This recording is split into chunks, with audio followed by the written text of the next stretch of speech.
Dan hukuman sebelum kejadian ini? 2 kali. Kasus apa, Be? Sama. Hah? Sama. Sama, pencurian. Berhasil kalau melakukan pencurian yang kedua itu, yang dua-dua itu? Atau gagal semua? Hah? Berhasil ya? Oh, berhasil. Jadi ada ini sudah apa? Sudah beberapa kali ya, melakukan apa? Tindak pidana gitu. 2 kali menjalani hukum ya, nih. Dan yang sekarang ini yang ketiga ya? Yang kedua. Yang kedua. Oh. Kak, semalam itu ceritanya cak mana, Kak?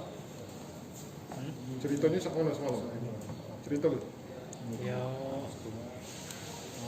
masuk manjat ke genteng, ya buka, ya kebetulan kelihatan dengan warga kampung ketahuan Berapa rumah, Kak, yang kamu masukin? satu ya. Satu rumah. Kamu rencana nggak ngambil apa? Rencananya ngambil uang. Wah, itu rumah siapa, Kak? Tahu nggak gitu? Ya apa? Rumah tetangga tuh lah. Tangga. Ngapa, Kak, maling nih? Ya ekonomi lah Pak. Kalau dampak corona nih ya, Iya Pak.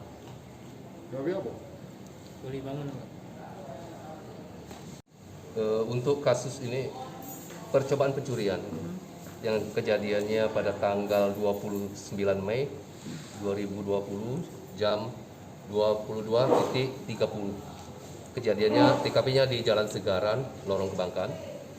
Adapun pelaku berinisial T dan korban berinisial MY. Modus pelaku dengan cara memanjat atap genteng, kemudian masuk ke dalam. Namun keburu ketahuan oleh warga di sana. Ya, kemudian pelaku kabur.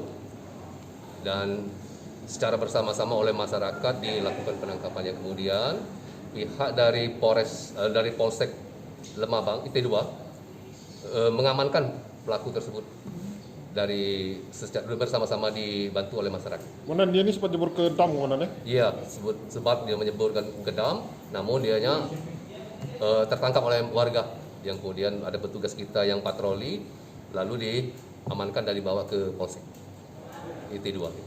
Apa rumah ini kemudian yang dimasukin? Menurut perkiraannya 5 rumah. 5 rumah ya? 5 rumah gitu. Lebih kurang 5 rumah itu. Namun semuanya itu gagal itu.